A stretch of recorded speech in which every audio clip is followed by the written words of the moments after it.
এদের মতো এই নাচাকোদা এরা জীবনে নন্দীগ্রাম আন্দোলন দেখেছে, জীবনে সিঙ্গুর আন্দোলন দেখেছে, জীবনে নেতাই আন্দোলন দেখেছে, জীবনে গড়বেতা আন্দোলন দেখেছে, জীবনে ওই সাইবাড়ির আন্দোলন দেখেছে, সাইবাড়ির খুন দেখেছে? শুধু দিদি নাম্বার 1 হয়ে এসে দলের সর্বনাশ করছে। আমরা এই দলের জন্য গুলি খেয়েছি, রক্ত ঝরিয়েছি, কলেজের গেটে গেটে মার খেয়েছি।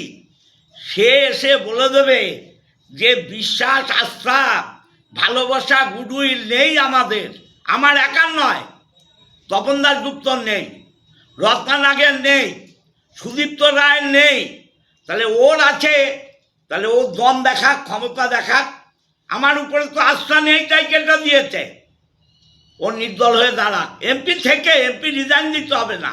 আর আমার তো গেছে, এমএলএ গেছে, টিকিট দেয়নি, মিটে গেছে, আমিও নির্দল দাঁড়াবো। ওর চাইতে 10 গুণ ভোট বেশি না পেলে তখন আপনারা বলবেন। একটা মৃত্যুক মহিলা এবং দলকে সর্বনাশ করার জন্যে অভিষেক বন্দ্যোপাধ্যায় আর মমতা ব্যানার্জি সর্বনাশ করার জন্যে এরা জন্ম নিয়েছে। এরা বিজেপির এজেন্ট। ও 74 জন রানিং এমএলএ যারা আগামী 7ই মে পর্যন্ত থাকবে তাদের অপমান করেছে। রচনাকে এই অধিকার কে দিয়েছে? অধিকার কে দিয়েছে?